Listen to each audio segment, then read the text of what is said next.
What is going on, ladies and gentlemen? Welcome to another Rusted Warfare video. Today we'll be covering some things I like to do early on in a multiplayer game. So this is going to be more like a guide-focused thing instead of my normal just gameplay videos. This list is by no means a be-all, end-all guide, simply my opinions. My hope is that at least one other person finds this information helpful. Let's begin. So first off, what you're going to do is take a look at the map you're going to be playing. In this case, it's going to be two sides, as well as your general starting location. So like as we can see, we're going to be spawn point 3, team A. So he's going to be spawning right around here. The enemy AI is going to be up here on this side, so that's pretty simple. We have our whole little base down here, a little bridge across some lava connecting us. He's up there. So that's good to know kind of before you even begin. Once you know where you are relative to your allies and your enemies, pay attention to the lobby chat. Normally there's going to be, some actual people here, so this will have all sorts of people talking. But reportedly, the reason why you want to pay attention to this is because once the game is about to start, like once the host either selects start or the game fills up enough, it'll automatically start. But there's going to be a 5-second countdown telling you the game is starting in 5, 4, 3, 2, 1. It's pretty simple, but I have just found in the past I have not paid attention to it and missed it, and then started kind of late because of that. So just a good thing to keep an eye on. Once you are in the game, I'm going to go ahead and pause it real quick. Once you've loaded in, normally at the start of the game there's going to be a little pause while everybody else kind of loads in. What I like to do at this point is take a second to hotkey your starting structure and your starting builder basically.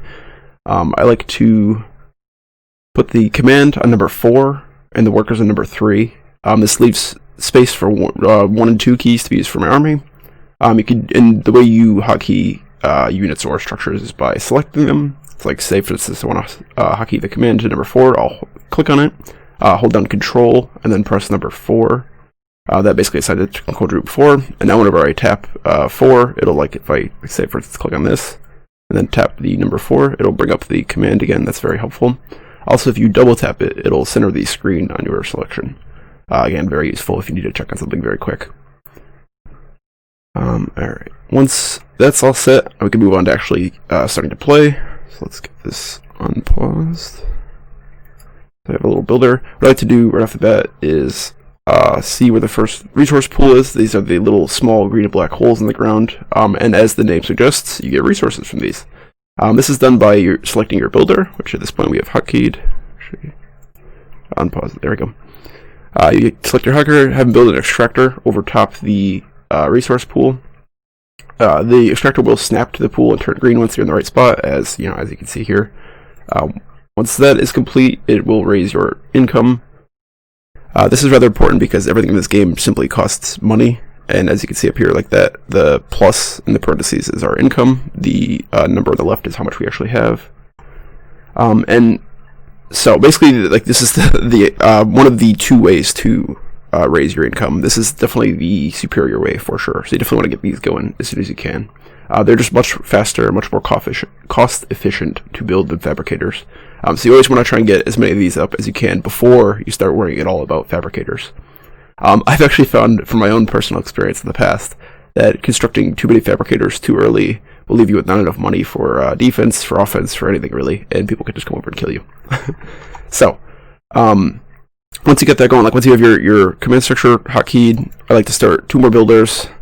Granted, I would normally do this faster, but so you basically have your first little builder guy start an extractor, tell your command center to start building 2 more builders, and then once that's all done, basically once every structure in this game has a build time. The more builders you have working on something, the faster it will complete. So you can have more or less depending on personal taste. I like to have 3. 3 is a pretty good starting amount because they do cost money. So you want to save some money for other things, of course. But 3 builders seems to be work a pretty good amount for the early game. You can always add on more later. So once that's done, basically you're gonna want to start upgrading your extractor. See if you can find any more. It really varies though depending on the map, who you're fighting at that point. It all depends. It all starts to kind of split off from there. But that's basically how I like to go through the early game. I like to be kind of greedy, try and grab all the resource pools I can nearby, get them upgrading to tier 3 as soon as I can. Actually, I believe in the last update they actually added kind of a tier 3.5 or tier 4 for these things, so that's pretty cool. But we'll cover that some other time.